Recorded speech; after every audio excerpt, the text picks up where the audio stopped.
Boa noite, então, Bia Nilceia. Boa noite, meu Boa amor. Eu noite. sou Diana Carranza. Eu sou uma mulher, hoje médica, que passei por um câncer de mama aos 27 anos de idade. Estamos completando 19 anos da cura e da alta. Agora, em setembro, mês da primavera, eu completo 19 anos que eu recebi alta do meu tratamento. Tudo começou em janeiro de 2003, com um pedido de casamento, aprovação na residência de pediatria e um nódulo na mama.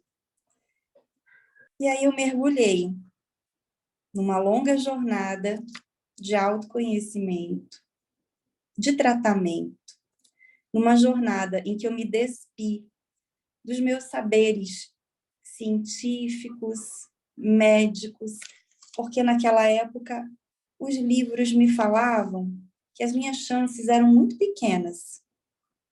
Um triplo X negativo, e eu não gostei de nada do que eu li na literatura médica. E nesse momento eu resolvi ler outras coisas, eu resolvi ler outro tipo de informação. E naquele momento eu perguntei para mim, e claro que para Deus, o que eu precisava aprender com aquilo tudo. Eu nunca tive coragem, ou eu nunca tive a petulância de perguntar para o meu Deus por que eu, mas sim o que eu preciso aprender com isso.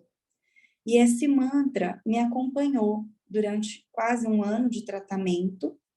Eu recebi o diagnóstico em janeiro, a alta foi em setembro do tratamento, porém, até fevereiro do outro ano, eu ainda possuía efeitos colaterais da quimioterapia, da radioterapia.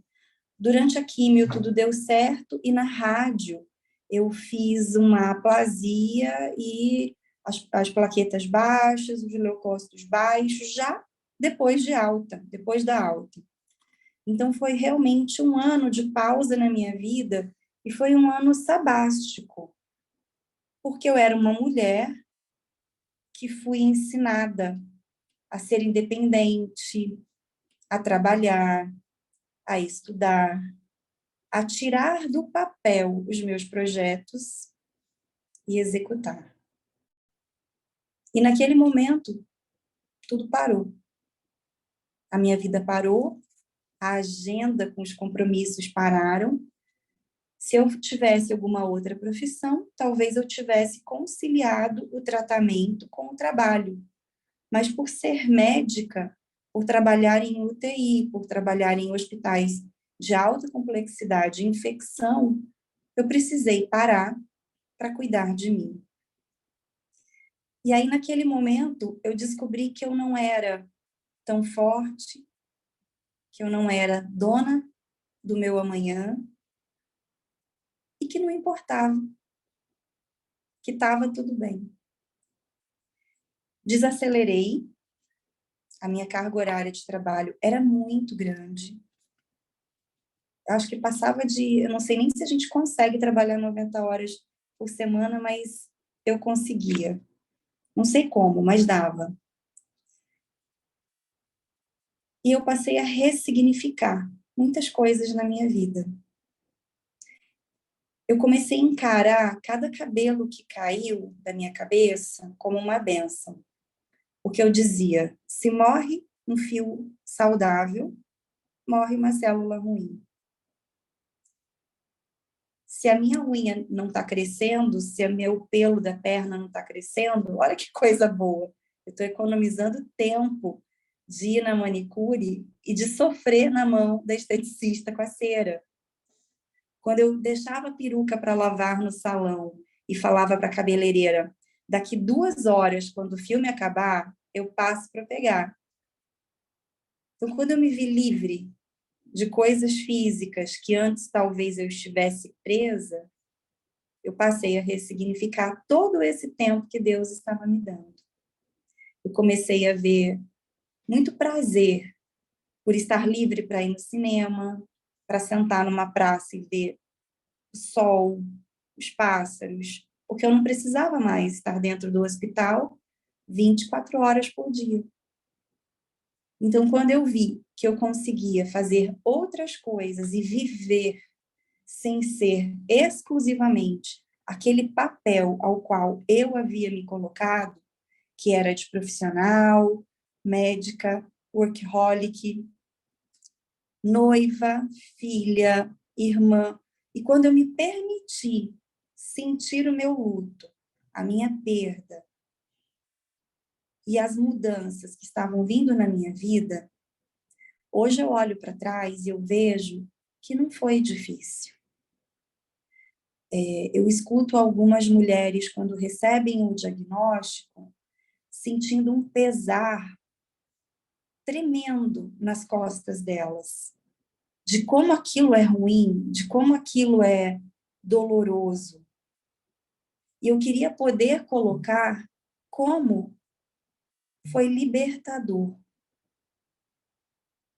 Cada pedacinho que eu perdi pelo caminho fez com que nascesse um eu melhor. Foi uma troca. E com o passar do caminhar, eu entendi que não foram perdas, foram trocas.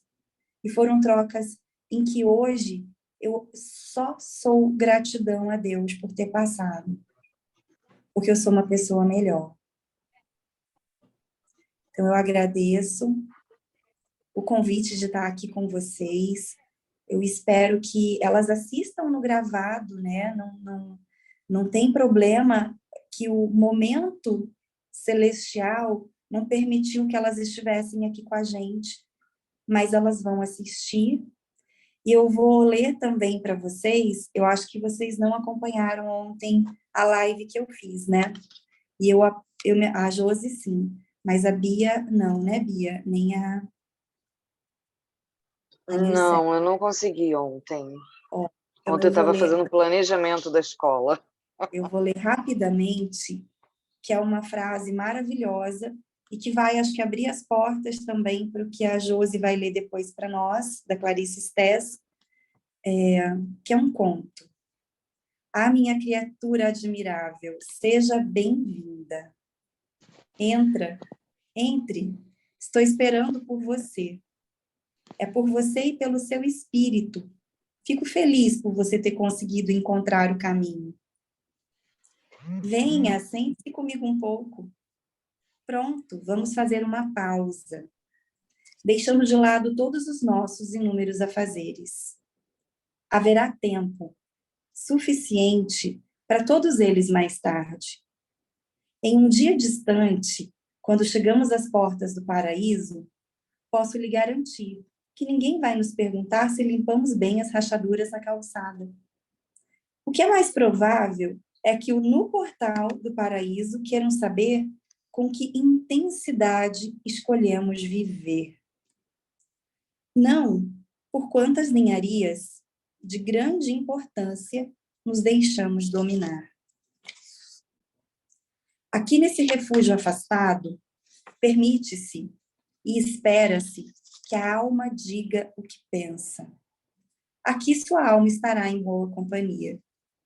Posso garantir-lhe que, ao contrário de muitas no mundo lá fora, aqui sua alma está em segurança. Fica tranquila, comadre. Sua alma está a salvo. Então, quando eu li isso aqui, me trouxe uma sensação de que nós somos todas iguais, que nós somos parte da mesma meada. Quem costura sabe que meada é aquele rolo de fio. Então, nós estamos ligadas, mulheres de almas, mulheres de peito, mulheres que têm sonhos, projetos, e que fomos interrompidas por uma doença que nos depara entre a vida e a morte. E eu convido vocês a entrar nessa caminhada com a mesma doçura que eu consegui caminhar. E oferecer a minha ajuda para vocês caminharem com a gente. Muito obrigada. Eu só sou gratidão.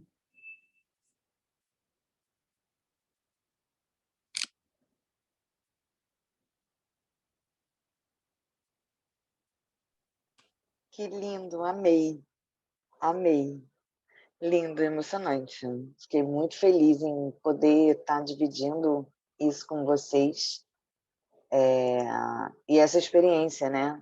Porque acaba sendo a experiência de 3 pessoas aqui dentro, né, da sala, e que quando eu pensei no tema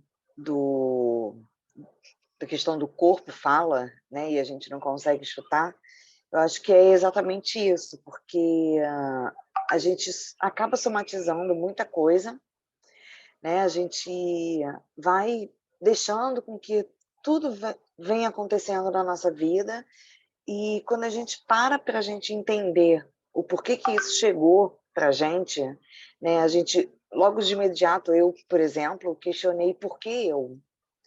Eu falei, caramba, já tinha vivido câncer dentro da minha família e já tinha escutado outras pessoas, e por que logo eu? E aí, quando eu comecei a aprender o porquê que ele veio até a mim, ele não veio só para mostrar que a doença existe, né? Ele veio para mostrar que eu poderia mudar a minha vida e escutar mais o que o meu corpo poderia estar dizendo, e respeitar esse corpo, e respeitar o meu momento. E assim, a gente tem um texto que eu até separei aqui, na verdade são várias frasezinhas, né, que eu não consegui achar o autor, mas ele diz assim, que o resfriado, ele escorre quando o corpo não chora. A dor de garganta entope quando não é possível comunicar as aflições. O estômago arde quando as raivas não conseguem sair. O diabetes invade quando a solidão dói. O corpo engorda quando a insatisfação aperta. Porque a gente come, porque a gente quer se livrar de alguma coisa, num momento de tristeza, né, de insatisfação. A dor de cabeça deprime quando as dúvidas aumentam. Então, se você tem alguma questão para ser resolvida e elas são colocadas em dúvidas, você logo percebe que você começa a ter aquele fundinho de dor de cabeça, né? O coração desiste quando o sentido da vida parece que termina. E o câncer traz isso. Quando a gente recebe o diagnóstico do câncer, a gente pensa logo que perdeu o sentido da vida, que a gente não tem mais por que estar ali, que aquela doença veio para devastar a gente e para a gente ir embora. E a gente sabe que não é bem assim, né? Quando a gente começa a lidar com ele, que a gente começa a perceber que nós somos maiores do que ele. A alegria aparece quando o perfeccionismo fica intolerável. As unhas quebram quando as defesas ficam ameaçadas. O peito aperta quando o orgulho escraviza. A pressão sobe quando o medo aprisiona. As neuroses paralisam quando a criança interna tiraniza. A febre esquenta quando as defesas detonam as fronteiras da imunidade. E aí, se a gente for pensar nisso tudo aqui, o resfriado, a gente pode muito bem cuidar dele. Não peguei nenhum aqui, mas tem o On Guard, que é um óleo sensacional, que a gente pode aumentar a nossa imunidade. A dor de garganta, que ele também ajuda. O estômago, que a gente pode pensar que a gente pode tomar inúmeros chás, desintoxicar esse estômago, e a gente pode usar também a aromaterapia a favor dele, né? Então, se a gente pensar nisso tudo, unha, a melaleuca, o cravo, o alecrim, que ajuda nessa recuperação das unhas. Olha quanta coisa boa a gente tem e a gente não aproveita e deixa que tudo isso aconteça na nossa saúde, na nossa vida, né? Entrou alguém aqui? Gente, Dani, Lucidalva, Maria de Jesus, Rose. Boa noite, Thay. Também entrou aqui. Então, assim, eu acho que se a gente parar para pensar, né, o quanto quando a gente cala a nossa boca, quando a gente não bota para fora, o nosso corpo vem adoecendo, né, e tantas coisas a gente pode estar evitando com essa prática mais natural que a gente tem aí da nossa natureza. A gente também tem esse equilíbrio através do reiki, dos cristais, né? A gente tem hoje inúmeros benefícios para a nossa saúde que a gente pode estar mudando essa nossa vida, né? E aí eu queria chamar um pouquinho a Josi para também falar do conto que ela separou para a gente e depois a gente conversar mais um pouco sobre isso. Boa noite, obrigada, Bia. Sejam bem-vindas todas que estão por aqui. Deixa eu mexer aqui. Ótimo. É muito desafiador para nós, né, enquanto mulheres, a forma como nós fomos criadas e ensinadas a negligenciar esses sinais, né, Bia? A Bia, ela acabou de levantar vários sinais que o corpo dá. O corpo, ele fala, né? Ele transmite informações o tempo inteiro, desde a hora que a gente acorda, a hora que a gente vai dormir e até quando a gente está dormindo, o corpo está sinalizando com alterações físicas, alterações de humor, alterações das emoções. Ele vai materializando tudo aquilo que ele quer que a gente se atente. Mas a gente emudece esses sinais e vai vivendo a vida ignorando esses sinais de alerta que o corpo vai dando, né? Então, foi muito interessante todos esses aspectos, né? Tem uma autora que ela fala, né, que a gente não come comida, a gente come ansiedade e tristeza. Por isso a gente tem essa compulsão de tentar alimentar a alma através da boca. A gente precisa de muito menos do que o que a gente ingere para que o nosso corpo consiga realmente sobreviver. E aí é que está o grande mistério, que é a gente conseguir alimentar a nossa alma, nutrir a nossa alma, fazer com que a nossa alma tenha vitalidade. E aí as nossas células, nosso corpo também tenha vitalidade.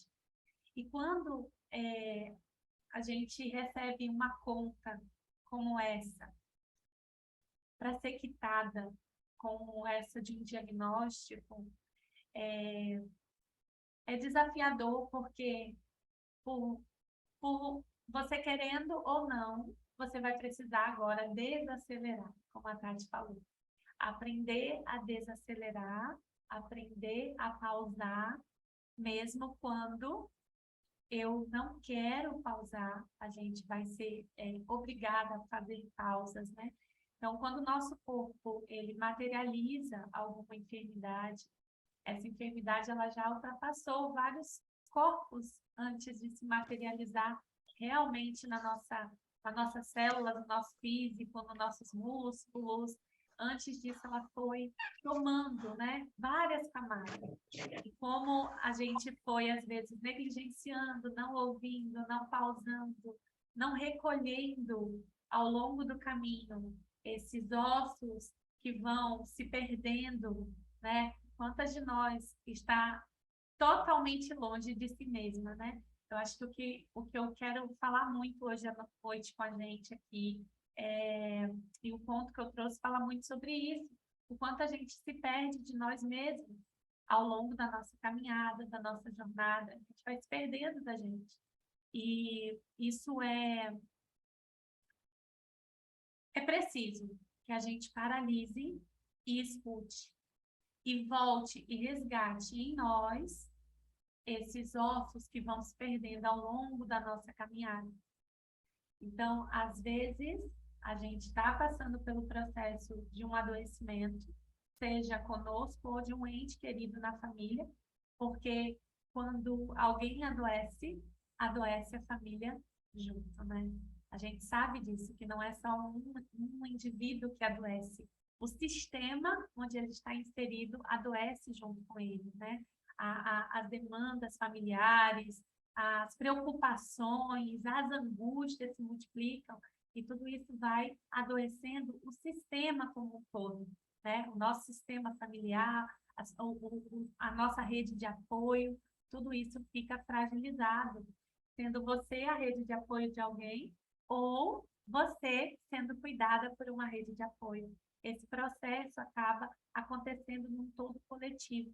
E na maioria das vezes, né, Bia, o que a gente tem mais próximo de nós, se aproxima e que faz parte mais firmemente dessa rede de apoio são outras mulheres. E essas mulheres também, às vezes, estão nesse processo de esquecer de olhar para si também. Estão negligenciando esses sinais que o corpo também está dando. Mesmo quando ela está lá, às vezes, cuidando do outro, ela não está se percebendo, ela não está se olhando, se acolhendo, né? E hoje, meninas, eu queria perguntar para vocês se vocês conhecem esse livro. Vocês conhecem esse livro? Não? Eu já vi, mas eu nunca li. Quem falou? Que eu não consegui ver quem falou. Neuceia. Oi, Ceia. Olha, esse livro se chama Mulheres que Correm com os Lobos, né? Fala da nossa psique instintiva, né? Da mulher lobo, a mulher selvagem, a psique selvagem feminina, a sua essência feminina, né? A autora é a doutora Clarissa Píncolas, ela é uma psicanalista junguiana e a análise... Tá baixo, gente, para vocês, o meu áudio? Tá baixo? Não, para mim tá bom. Não, para mim também tá bom. Eu acho que estão sinalizando que o meu áudio tá baixo. Acho que é a Paty. Será que não é seu Não, fone? pro normal que nós estamos acostumadas a te ouvir, tá baixo, sim. Sério? Eu acho que você deixou aberto aqui o compartilhamento do computador, quando você colocou a música no computador. Deixa eu ver. Vê se agora melhorou. Para mim tava bom antes também, não mudou. Para mim tá bom. Bom? Ela é uma doutora psicanalista junguiana. E o conto que eu quero dividir com vocês hoje é o conto... Eu vou colocar até o microfone aqui mais para perto. Para ficar bom para todo mundo. Agora aumentou? Eu acho que era o compartilhamento de áudio, como a Tati falou, tá? Eu acho que era isso. Eu quero compartilhar com vocês, né, o conto da La Loba e para a gente entender um pouco sobre ele, mas eu queria que vocês também falassem, depois que eu li esse conto, que eu analisasse o conto, vocês se pronunciassem, conversassem também, para que a gente fizesse aqui uma grande roda, mesmo digital, mas uma grande roda terapêutica, onde a gente pode expressar, falar das sensações e impressões que a gente teve com esse conto, tá bom? Existe uma velha que vive num lugar oculto de que todos sabem, mas que poucos já viram.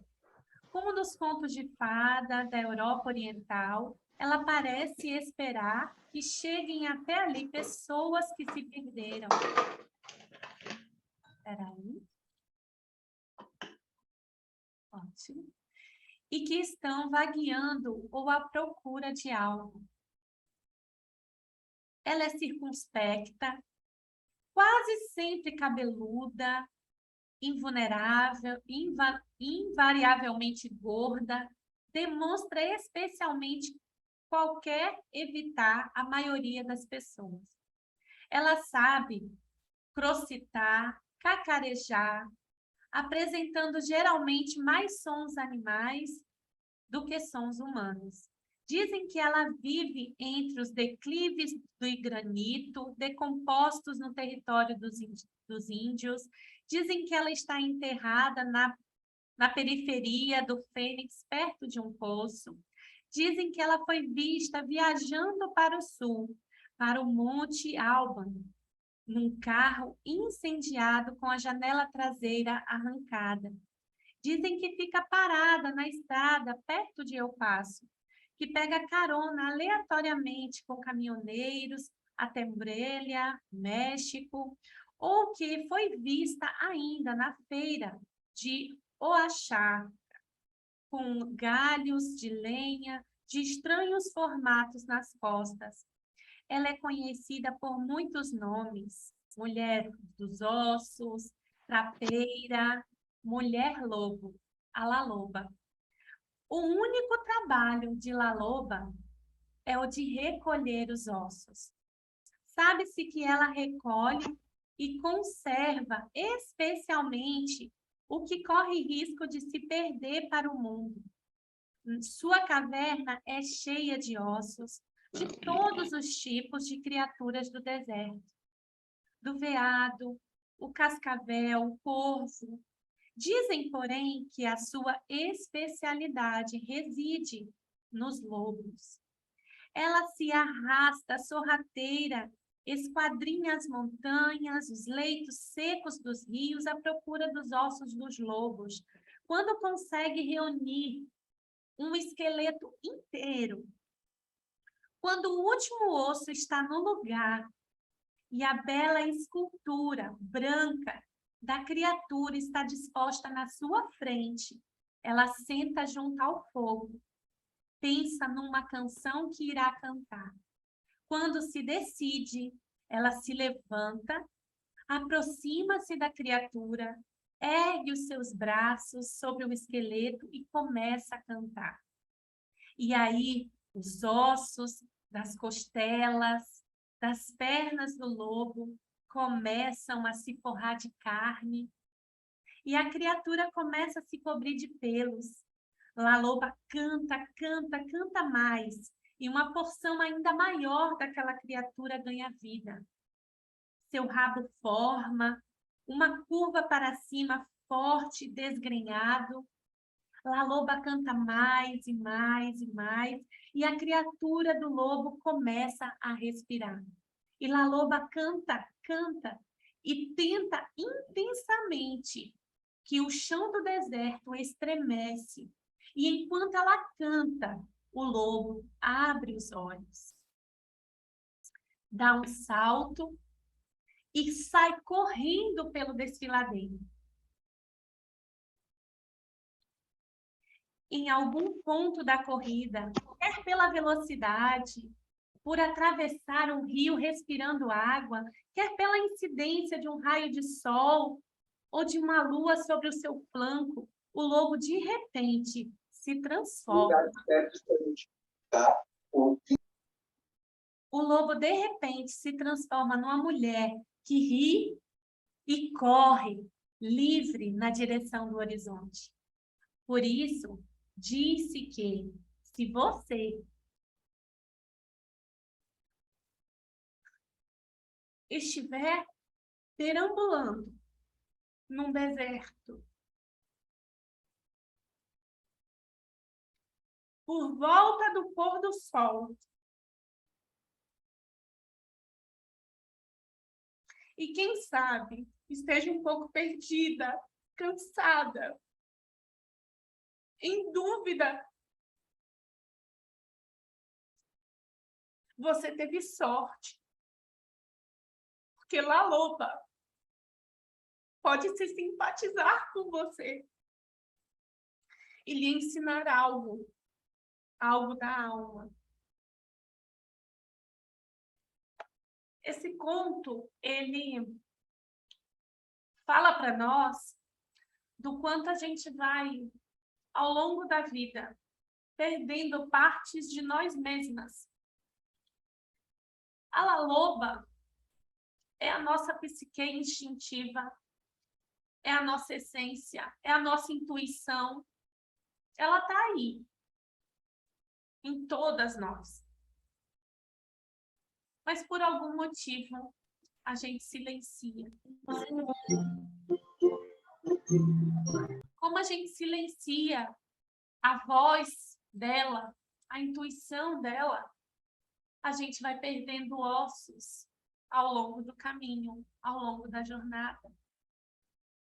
A gente vai perdendo características próprias, a gente vai abrindo mão de coisas que gostamos de fazer, porque a gente agora adulteceu, e aí a gente só faz coisa de adulto. A gente não se dá prazer mais, a gente não se permite mais, a gente não sonha mais. E aí os nossos ossos vão se perdendo, se perdendo. Só que é no deserto que a laloba está.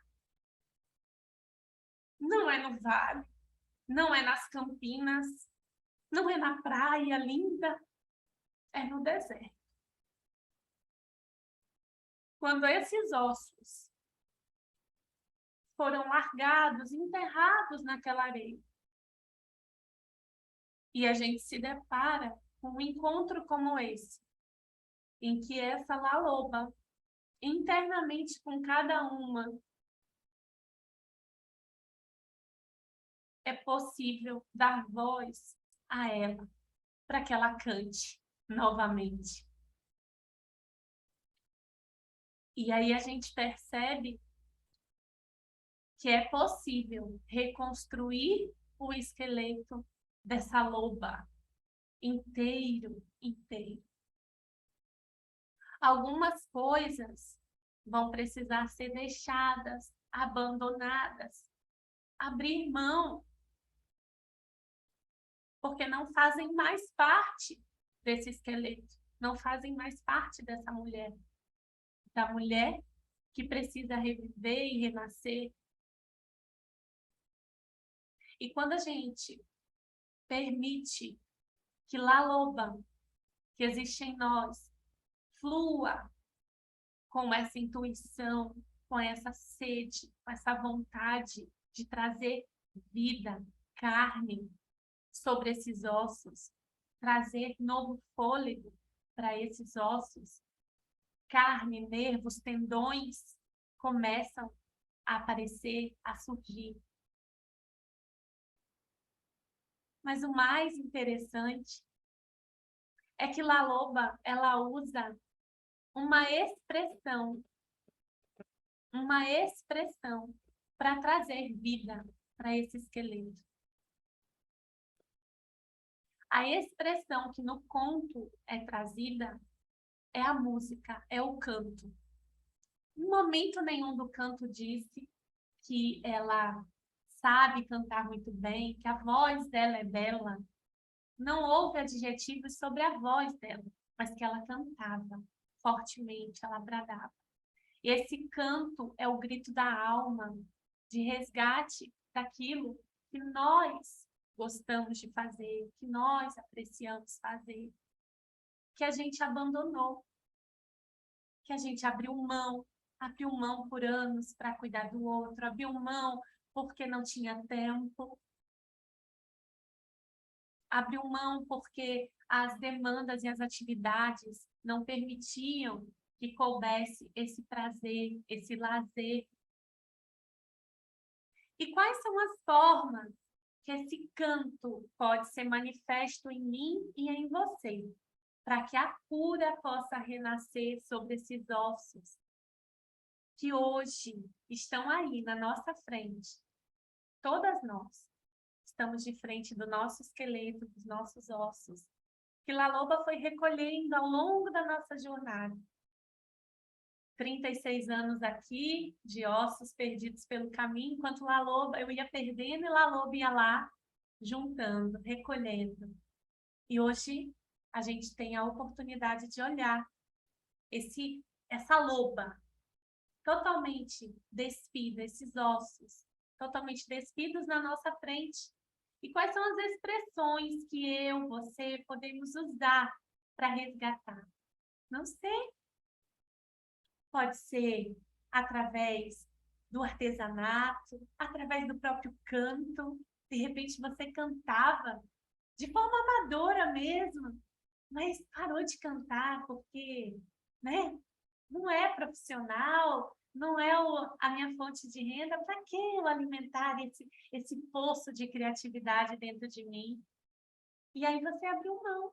Ou você pintava, ou você desenhava, ou você costurava, tecia, algo artístico seu, para sua satisfação pessoal. Se lembre agora de algo que você gostava muito até os seus 10, 12 anos de idade. Você colecionava alguma coisa por prazer? Não por obrigação ou porque ia vender? Você fazia alguma coisa por prazer até os seus 10, 12 anos de idade? E aí você adulteceu e falou, guardei as coisas de criança e agora vou viver só coisas de adulto. Vou fazer a minha vida ser séria. Esse canto pode ser a expressão da sua alma. Desenhar, pintar, colorir, ligar uma música alta em casa e dançar até o chão. Não sei. Mas algo dentro de nós precisa sair com um grito de pedido de socorro, de vida, para trazer renovo sobre esses ossos. No conto, os ossos são a representatividade da dureza, da firmeza, mesmo quando o corpo se esvai, mesmo quando a doença consumiu. Os ossos, eles representam a parte mais rígida nossa. É o que é mais difícil de se perder, é a nossa essência. Ela permanece. Pode estar sem vida, mas ela está lá. A gente vai trazer vida sobre esses ossos. Mas existe um desafio, como nada é tão simples assim. Existe um desafio muito grande para a gente fazer. E eu queria que agora, se possível, você pegasse uma folha de papel. Não precisa ser grande, pequena, tanto faz. Uma folha de papel, uma caneta, um lápis. Que a gente fizesse um exercício agora. Como você não vai precisar ler para mim, como você não vai precisar ler para ninguém, seja o mais sincera possível com você mesmo. Porque a única pessoa que vai colher os frutos do que você vai colocar no papel é você. Então, seja muito honesta com você mesmo. Me falem se vocês já conseguiram pegar o papel. Vou tomar uma água. Jo, é papel e caneta ou papel e lápis para colorir? Não, papel e um lápis ou uma caneta para escrever. Nós vamos escrever. Tá.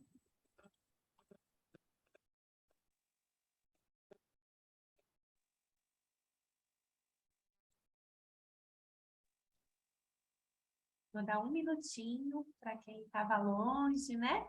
De um papel, alguma coisa assim. Dá tempo de pegar. Mesmo quem está com a câmera desligada. Aproveita para fazer esse exercício.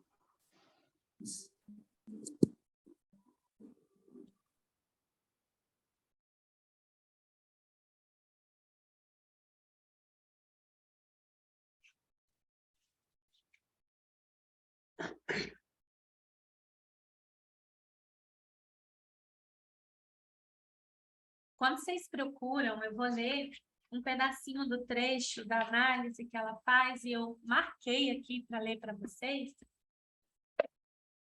Dentro de nós vive uma velha que recolhe os ossos. Dentro de nós estão os ossos espirituais dessa mulher selvagem. Dentro de nós está o potencial de readquirir nossa carne com uma criatura que um dia fomos. Dentro de nós estão os ossos para que nos modifiquemos bem como o nosso mundo. Dentro de nós está o nosso fôlego, nossas verdades, nossos anseios. Juntos eles são uma canção, um hino de criação que sempre desejamos entoar. Existem algumas perguntas a fazer que decidimos qual será a canção do nosso verdadeiro canto. O que aconteceu com a voz da minha alma? Quais são os ossos enterrados na minha vida? Em que condições está o meu relacionamento comigo mesma? Quando foi a última vez que eu corri livremente?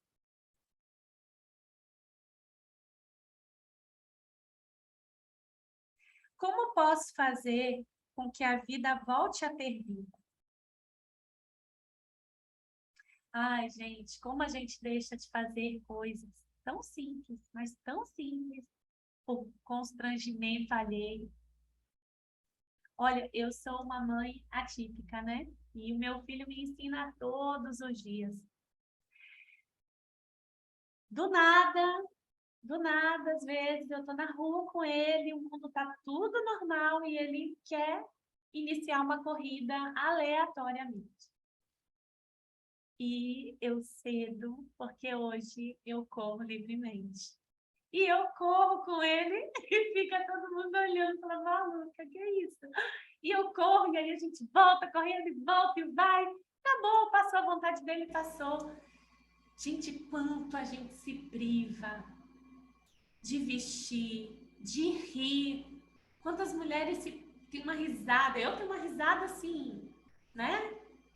Escandalosa.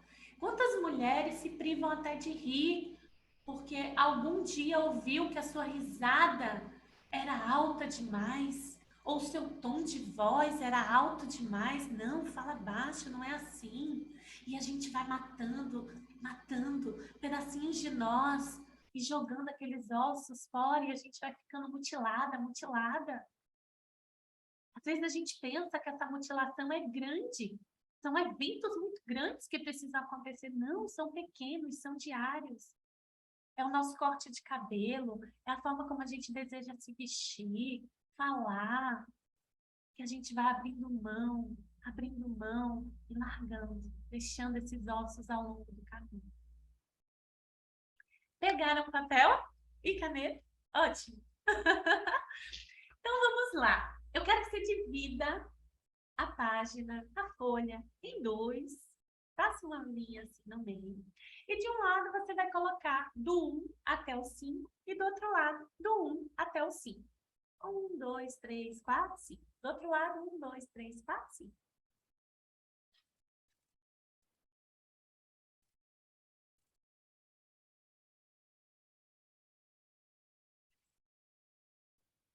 Certo? E qual é o desafio agora? Do lado esquerdo, você vai escrever. Então, localize-se aí, mulher. Direito, esquerdo, para fazer certinho, tá? Então, do lado esquerdo, você vai escrever 5 coisas que você está disposta a abrir mão para ser mais feliz. Coisas que você faz por obrigação, mas não te deixa bem. Coisas que você está fazendo para agradar alguém. Desse lado, você vai escolher só 5. Coisas que você está disposta a abrir mão para te fazer mais feliz. E do lado direito, você vai escrever 5 coisas que a partir de hoje você não abre mão de realizá-las para te fazer feliz. Vou repetir. Do lado esquerdo, você vai colocar 5 coisas que a partir de hoje você está disposta a abrir mão para te fazer mais feliz. Mesmo que talvez chateie alguém, mesmo que não seja tão legal socialmente, mesmo que, né, alguém não ache tão bonito, você está disposta a abrir mão de fazer tais coisas para ser mais feliz. E do lado direito, 5 coisas que a partir de hoje você não abre mão de fazer. Coisas simples ou coisas grandes, você escolhe. mas 5 que você não abre mão mais a partir de hoje. É inegociável. Eu mereço passar por isso, viver isso, ter isso, comprar isso, não sei. Mas eu não abro mão. Vai lá, vou dar para vocês 5 minutos, tá bom? 5 minutinhos.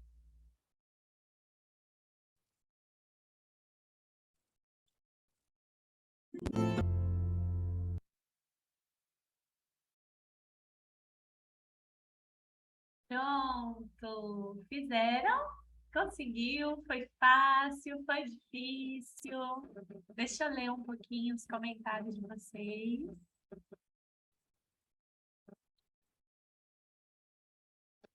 Quem canta essa música é a Marisa.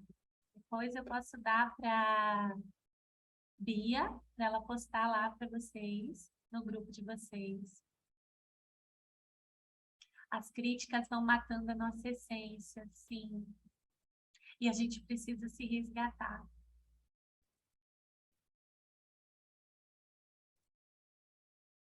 Meus cadernos, criava histórias, olha que lindo, dançava, não faço mais. Vamos resgatar esses ossos, Patrícia.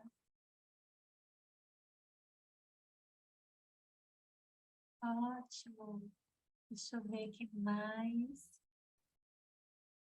Foi fácil, foi difícil, gente? Coloquem aqui para mim. Qual foi mais fácil?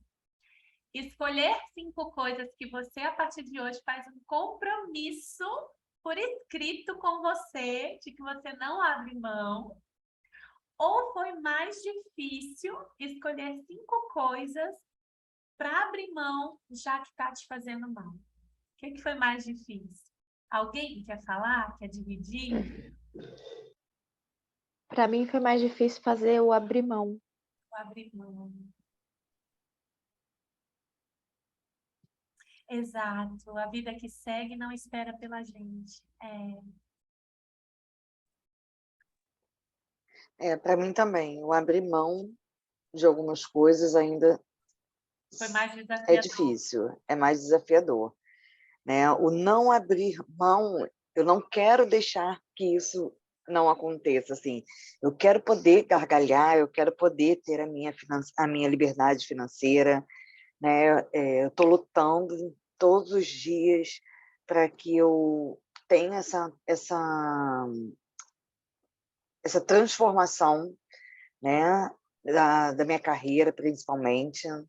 Eu sei que eu escuto muitas pessoas falando que eu dentro da sala de aula eu tenho a minha importância, mas hoje eu não consigo mais me ver presa dentro de uma sala de aula. Eu preciso sair daquela gaiola, Você né? precisa Eu preciso correr! criar asas. Você precisa correr Exatamente. livre como uma loba! Exatamente, exatamente. Quando você falou que você corre, e eu sei da sua história, né? Acredito que muitos aqui também. Nilceia, eu não sei se conhece, a Ana, já acho que já conhece, né? A Ana Beatriz, outras pessoas, assim, a Ana e a Nilceia, que fazem parte lá do grupo do Oncodivas, assim, não sei se elas já sabem, mas eu dentro de sala de aula, às vezes eu me via no passado, quando você falou,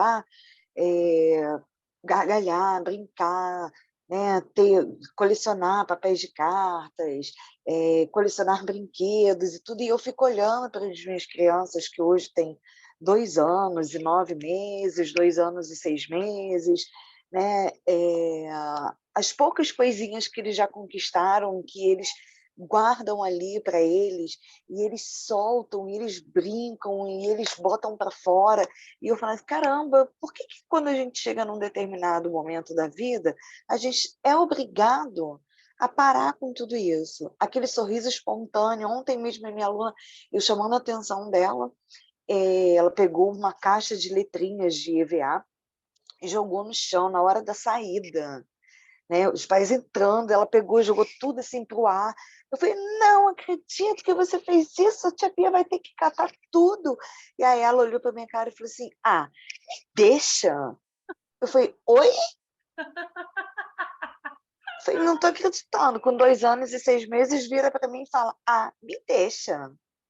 E aí eu olhei, agora quando você falou, eu falei assim, caramba, me deixa, poxa, me deixa ser feliz, me deixa brincar, né? Claro que ela tem que ter o limite, ela tem que ter a educação, ela tem que saber o quando ela pode, quando ela não pode, né? Mas assim, caramba, ela estava ali tão feliz da vida, gargalhando, jogando as letrinhas para cima e catando e procurando, né, Não é pra conhecendo tanto. Eu acho algumas. que o me deixa dela foi assim, tipo, não é pra tanto também, né? Pois é, Vou relaxar um e eu pouco, ali professora. querendo deixar tudo organizado, porque os pais estavam entrando e eles não querem esperar, porque eles querem pegar e sair correndo, né? E eu falei, tipo, É. agora, né? Agora. Eu falei, oi, oi. Por que que eu fiz esse alarde todo, É. né? Por que que a gente começa E alguém aqui também é a professora de rever? crianças de 2 anos. Por que que a gente começa a ficar Cris. tão, assim, não deixando a gente ter tanta flexibilidade, assim, enrijecendo tanto os nossos processos? Por que que a gente não se permite errar, não se permite falhar? Da onde veio isso em nós que a gente não se permite falhar, não se permite E errar? aí depois gera culpa, né? Martiriza, Você começa a se culpar porque você começa a errar e aí todo mundo diz que você errou, né? E aí você se culpa porque é que um você não ciclo, né? consegue. Exatamente. É um ciclo venenoso, nocivo. Olha, espero que vocês agora escreveram, firmem um compromisso com vocês mesmas, porque não existe pessoa mais relevante do que você. Então, você acabou de escrever aquilo que você decide não abrir mão, pequenos detalhes, né? Eu achei tão interessante. Não abro mão de dar uma risada espontânea quando eu tiver vontade. Gente, que libertador! Que libertador você não segurar mais o riso, a frenesia de estar contente, né? Porque o outro, de repente, vai pensar o quê? Ou, não tenho motivos para estar assim, dando bom dia para a porta, então vou me policiar. Não se policie, me deixa! Me deixa! Então, a gente precisa olhar para essa lista com muito amor, acolher, escolha um lugar muito especial que você visite diariamente para ver. Não coloque dentro de um livro, não coloque na gaveta, porque as nossas ocupações diárias vão silenciar o canto da Laloba novamente. Então, traga esse canto para a vida, para a existência. Com certeza, nas 5 coisas que vocês escolheram, estão os gritos, os cantos da Laloba, que vão renascer, vão fazer. Josi, mas é tão simples isso que eu coloquei aqui. Nossa, eu coloquei que eu quero, todos os dias de manhã, parar e tomar um café da manhã com calma, me permitir preparar o meu próprio café da manhã, que eu faço isso para todo mundo. E não preparo uma mesa posta para mim, sabe? Aquela mesa com pratinho, café do lado, sentar, colocar de repente um óleo essencial do meu lado, para poder botar um difusor, um spray aromático, inalar o meu óleo essencial ali nos primeiros 2, 3 minutos que eu acordo. Mas isso é tão simples, mas esse é o canto que trará vida, carne sobre esses ossos. A repetição desses atos diariamente trarão vida onde estava adormecido, morto, anestesiado. Sabe quantas vezes a gente está anestesiado da vida? Você fala assim, ai, isso já aconteceu tantas vezes que eu já nem sinto mais. Nossa, fulano já fala assim comigo tantas vezes que eu já nem sinto mais. Na primeira eu chorei, na segunda eu chorei, agora eu já nem sinto mais. Esse nem sinto mais não é porque você se acostumou, é que morreu uma parte em você. É como uma pele morta. Ela não sente dor. Quem já teve a oportunidade de ver uma pele necrosada? Pode enfiar uma agulha, espetar, apertar, beliscar, não sente dor, porque morreu aquele tecido. A gente precisa tirar essa pele morta, cantar de novo na frente desses ossos para que nasça vida. A gente precisa sentir, sim. A gente precisa ter raiva, precisa ficar alegre, precisa chorar, precisa sorrir. Isso faz parte. Não recolha sentimentos. Esses são bons, esses são ruins, todos são bons. A gente precisa expressá-los, vivê-los intensamente, porque isso significa estar vivo, ter raiva, ter amor, estar apaixonado, também estar com desgosto, não querer ver. Isso significa estar vivo. Está vivo. Você tem poder de ação. Quando aquilo já é indiferente, quando você cai na indiferença, é um tecido morto. Você não reage mais, não tem vitalidade. Tá bom? Bia, muito obrigada. Meninas, quem ainda não me conhece, meu nome é Josileide, né? Vou deixar a apresentação para o final, porque muita gente foi entrando depois. Eu sou aromaterapeuta, sou terapeuta de saberes femininos, sou ginecologista natural. Estou aberta para ajudar vocês na caminhada, seja do resgate da amplitude da consciência, na aromaterapia também, porque ajudam muito, né? Esses olhinhos aqui, eles ajudam muito a gente a liberar nossas crenças, nossas dores, feridas da alma, feridas físicas também. Então, essa caminhada entre a expansão da consciência, o autocuidado, os óleos essenciais, as práticas do dia a dia, essa lista de 5 coisas que você escolheu fazer por você é que faz parte desse autocuidado, tá bom? Então, sintam-se abraçadas, beijadas por mim. Quem mora no Rio de Janeiro, tiver a oportunidade de ir, dia 27, estaremos reunidas num piquenique aromático, com muitas coisas boas, sabe? Lá na Quinta da Boa Vista. Então, quem for do Rio de Janeiro está convidada a participar.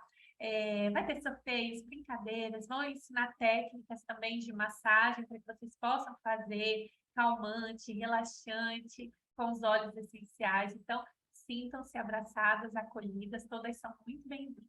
Bia, muito obrigada pelo convite, fico encantada de poder falar para mulheres tão lindas, tão poderosas como vocês, as oncodivas. Beijo, gente, muito obrigada pela oportunidade. Josi, obrigada mais uma Josi, vez. obrigada.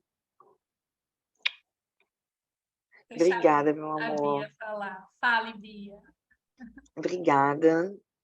Tenho certeza que a gente vai ter vários outros encontros, várias outras oportunidades. Com certeza a gente vai estar juntas lá na Quinta da Boa Vista, né, no dia 27. E vou estender esse convite lá no grupo também, se as meninas quiserem estar participando, convidando outras pessoas, né? Como você tinha dito, podem levar os filhos, quem tiver filhos, adolescentes, né, para estar praticando um pouquinho desse momento mais leve, né, mais descontraído do dia a dia, que a gente vive num decorrer aí do dia pesado, cheio de demandas para fazer. A Patrícia mesmo estava aqui falando, né, o quanto ela queria deixar o filho na terapia e sair caminhando, né? Então, assim, Patrícia, mesmo que você tenha que ir, tenha que levar o seu filho, se você mora aqui no Rio, não sei se você mora no Rio, se tivesse a oportunidade, vá, e se não tiver a oportunidade de ir aqui no Rio, faça isso em algum momento, um momento em onde você possa estar deixando ele com alguém, nem que seja por 10 minutos, 15 minutos, mas faça por você, né? Eu me tolhi durante muito tempo da minha vida por causa de outros, né? Por causa de filho também. Hoje meu filho já está com 16 anos para 17 e já consigo fazer muita coisa que eu achava que eu não ia conseguir fazer. A doença também do câncer, eu achava que eu estava impedida por várias situações de fazer e vi que não é nada disso, né? A minha carreira também, eu vi que tem outra coisa fora daquilo ali, como eu falei para vocês, né? Sair de dentro daquela gaiolinha, abrir minhas asas e voar e correr. Então, eu sei que hoje tem vida fora daquele mundinho pequenininho que eu me coloquei lá dentro, né? E conhecer a Josi, conhecer a doutora Tati, foi um presente de Deus na minha vida. A gente se conhece há pouquíssimo tempo, né? Mas eu sei que assim, algo lá no passado já fez com que a gente já se esbarrasse em algum momento, e a gente está aqui de novo, e a gente vai criar esse laço de amizade bem grande, eu tenho certeza. Ainda tenho muito que aprender com essas duas maravilhosas, né? E poder dividir isso com as meninas, com oncodivas, não só com as oncodivas, mas com outras pessoas também. Então, assim, mais uma vez, Tati e Josi, gratidão por vocês estarem aqui. Tenham certeza que vocês me incentivam todos os dias a procurar o meu melhor. Boa noite, meninas. Bia vai ficar disponível para você a gravação, tá bom? Boa noite, meninas. Tchau, tchau. Obrigada mais uma vez. Tchau.